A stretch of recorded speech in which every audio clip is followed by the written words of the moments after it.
Okay.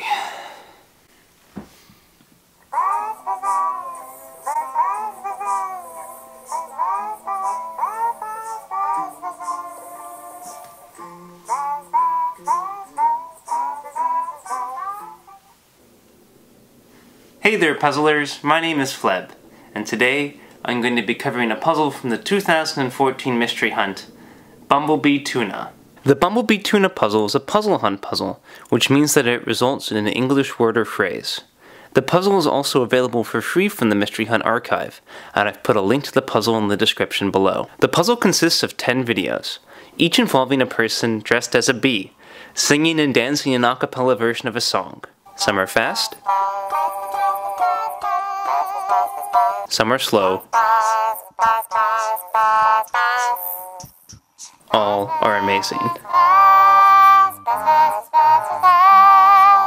Along with the title, Bumblebee Tuna, this is the whole puzzle, so let's get solving.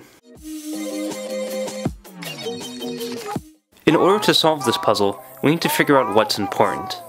Each of the videos has a number of things in common. There's a song being sung, there's letters scrolling by, and there's a certain number of bees in each video. The first step is probably identifying the songs sung by each bee, assuming that they're real songs. It turns out that all of them are in fact real songs. For example, this one is The Sounds of Silence by Simon and Garfunkel. If you're not familiar with music from the 60s and 70s, the music identification is going to be pretty hard. But in the Mystery Hunt, where this puzzle is from, teams can be large and often have a wide range of ages and interests. Now when I need to organize information while solving a puzzle, I often start a spreadsheet. Here I've started one with 4 columns. The ordering on the page from top to bottom, the name of the song, the number of letters mentioned in the video, and the number of bees in each video. After taking some time, I was able to fill in all of the columns and identify all the songs. We have 2 sets of numbers, the letters that are mentioned scrolling by in the songs, and also the number of bees in each video. A common mechanic in puzzle hunts is to index into words using those numbers. For instance, if you had the word example and the number 2, indexing 2 into the word example would mean that you take the second letter of the word example, which is X. But indexing the number of bees into our titles doesn't do anything. Indexing those number of letters into the titles doesn't do anything either. We need to do something else. We need to figure out what's actually going on with the puzzle. And it doesn't really make sense that we have 2 sets of numbers right now, when neither can be used to order the songs, or extract letters from them. Now, puzzle hunt puzzles often have an aha moment, which is a step that's hinted at, but not explicitly clued, and we can't make much more progress into this puzzle until we figure out that step. This puzzle has several curious aspects that we haven't explained yet. The title is really strange. Bumblebee Tuna is a phrase that's usually written like this, but in this puzzle it's written like this. That might be a hint, or it might not, but it's certainly strange. Is it cluing us to rewrite the other word in the title like this? Also, why all the songs from the 60s and 70s? If this was just a puzzle about picking random songs, providing random a cappella songs, you'd think there'd be more decades. And lastly, why are bees singing all of the songs? That's the biggest thing that we need to explain. What would happen at this point is that your team would sit and think, and try out a bunch of different ways that wouldn't work, until someone finally hit on an interesting idea. What if the puzzle is cluing the B side of the song?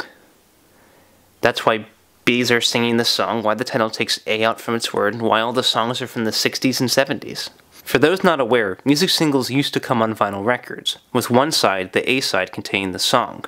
But there are 2 sides to a record, so artists would often record a bonus track on the other side, the B side. This was more common in the 60s and 70s. And sure enough, all of the songs in this puzzle were released as singles, with an A side and a B side.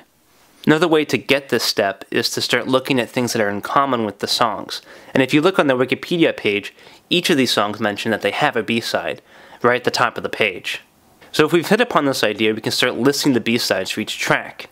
And notice that the number of letters in the B-side's track name matches the enumeration given by the letters scrolling by in the videos. That provides a check that we found the right step. So now we can index the number of bees into the new title. But it doesn't seem to provide anything that looks like an answer yet.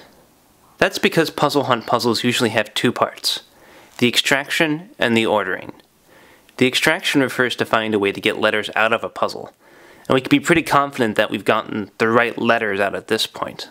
And the ordering refers to the way that you put those letters in order. I don't think we found the right way to order them yet. To do that, we can start to look at other information that we've ignored up until this point. It could be that the authors are in alphabetical order, for instance, that would provide an ordering, or that the songs were all part of a collection, just so you'd have a track listing or something like that. It turns out instead, though, that the singles were all released in consecutive years, which provides a way to order them. If you do that, the extracted letters now spell "I get around." Now, you might submit this as an answer, but you'd be told by the answer checkers that it's wrong. Oftentimes in a puzzle, at the very end of it, you need to reapply the mechanic. You need to do what you've done already one more time.